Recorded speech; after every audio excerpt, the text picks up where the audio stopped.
పడిపోయి ఉన్నానో ఆ మార్గంలో నన్ను లేవనెత్తివాడిగా ఆయన ఉన్నాడు. ఎటువంటి లోక స్నేహం కానీ, ఈ లోక ప్రేమ కానీ, ఈ లోకంలో సంబంధించినటువంటి ఏది కూడా నన్ను బాగు చేయలేదు. కానీ దేవుడు నన్ను ఆ కుటుంబం పరిచయం చేసినటువంటి ఆ దేవుడే నిజమైనటువంటి యేసుక్రీస్తు వారు. ఆయన నన్ను బాగు చేశారు. ఈరోజు ఒక మనిషి బాగుపడాలంటే, ఒక మనిషి స్థిరపడాలంటే, తనకున్నటువంటి జీవితం నిలబడాలంటే లోక ప్రేమ కానీ, లోకంలో ఉన్నటువంటి ఫ్రెండ్షిప్ కానీ ఏ వ్యక్తి కూడా ఎవరిని బాగు చేయలేడంట. ఒక త్రాగుబోతుని తీసుకొచ్చి ఆ వ్యక్తిని రోడ్డు మీద నిలబెట్టి తన జీవితం బాగు చేయండి అని ఎవరైనా అట్లయితే ఎవ్వరు కూడా అతన్ని బాగు చేయలేరు.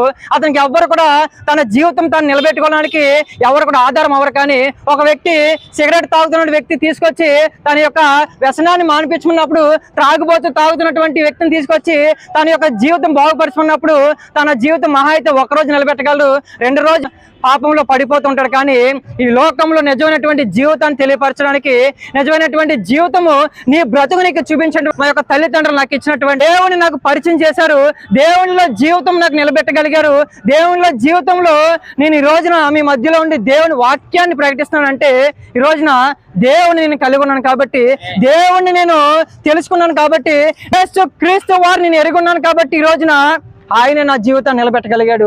ఆయన మాత్రమే నా జీవితం బాగు చేయగలిగాడు. ఆయన మాత్రమే ఈ రోజున ఎవరినైతే నేను వద్దనుకున్నానో, ఎవరినైతే నేను ప్రకటించకూడదు అనుకున్నానో, ఏ యొక్క బైబిల్ని అయితే నేను పట్టుకోకూడదు, ఇది ఎందుకులే నాకెందుకు ఇదని చెప్పి విసిరేశాను, అటువంటి బైబిల్ పట్టుకుని ఈ రోజు నేను ఆయన సేవ గురించి, ఆయన సువార్త గురించి ప్రకటించడానికి వచ్చాను మీ మధ్యలోకి. హల్లెలూయా. అటువంటి దేవుని నేను, అటువంటి యేసుక్రీస్తు వారిని మీకు ప్రకటించడానికి మీ ప్రాంతానికి మేమందరం కూడా వచ్చి ఉన్నాము. మీరందరూ కూడా నిజమైనటువంటి దేవుని ఎరిగి ఉంటే, నిజమైనటువంటి దేవుని మీరు తెలుసుకోగలిగితే, మా సువార్తను మీరు వినగలిగితే, ఏ యొక్క పనిలో మీరున్నా, ఏ యొక్క ప్లేస్లో మీరున్నా, ఏ యొక్క స్థానంలో మీరున్నా, ఎటువంటి ప్రాంతంలో మీరున్నా, ఏ జీవితం, ఏ హృదయం మీరు కలిగి ఉన్నా సరే, మీరు మాత్రము మా మాటలు శ్రద్ధుంచి, మా మాటలు ఆలకించి, నిజమైనటువంటి యేసుక్రీస్తు వారిని మీరు ఎరిగి ఉన్నట్లయితే మీ జీవితము అనేకటువంటి అద్భుత కార్యాలు మీ జీవితంలో మీరు చూడగలిగారు. మీరు హృదయాన్ని దేవుడికి ఇచ్చినట్లయితే ఏది ఇవ్వవసరం లేదు. ఈ లోక ధనము, ఈ లోకంలో ఐశ్వర్యములు, వజ్రాలు, వైడ్యూరాలు అడగలేదు. కానీ యేసుక్రీస్తు వారు మన హృదయాన్ని మాత్రమే అడిగారు. అటువంటి హృదయంతో మీరు ఎరిగినట్లయితే, అటువంటి హృదయంలో దేవుని మీరు స్థానం ఇచ్చి, దేవుని మీరు చోటు ఇచ్చినట్లయితే ఆయనకి మించినటువంటి జీవితం మరొకటి లేదు.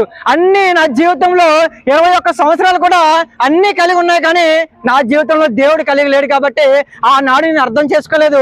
ఎప్పుడైతే నేను దేవుని ఎరిగి ఉన్నానో, దేవుడిని ఎప్పుడైతే పట్టుకొని దేవుడు ఎప్పుడైతే నా జీవితంలోకి ఆహ్వానించానో,